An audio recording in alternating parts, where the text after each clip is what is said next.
পাকিস্তানের সাবেক ক্রিকেটার ওমর গুলের ক্লাসে বাংলাদেশের ক্রিকেটাররা শিখছেন বোলিং টিপস, নিচ্ছেন তার অভিজ্ঞতা থেকে শিক্ষা।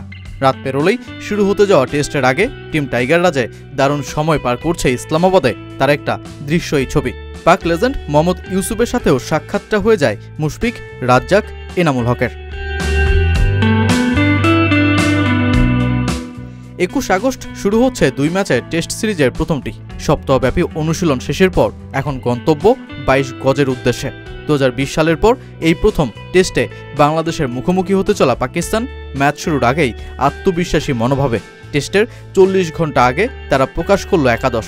শক্তিশালী দল নিয়েই মাঠে নামছেন শান মাসুদের দল।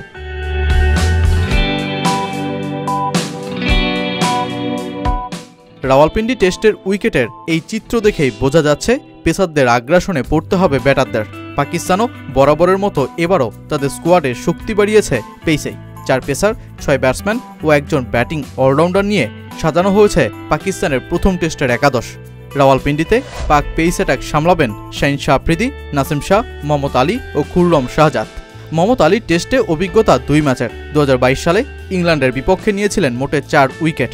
খুররম শাহজাদ খেলেছেন 1 টেস্টে। গত বছর অস্ট্রেলিয়ার বিপক্ষে তিনি শিকার করেন 5 উইকেট।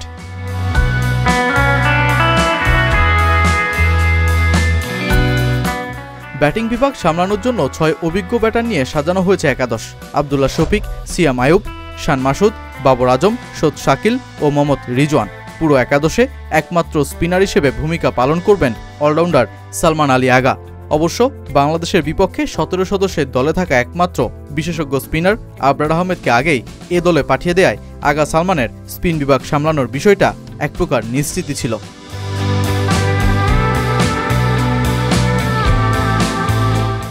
টেস্টে বাংলাদেশের খুঁটি এমনিতেই নড়বড়ে।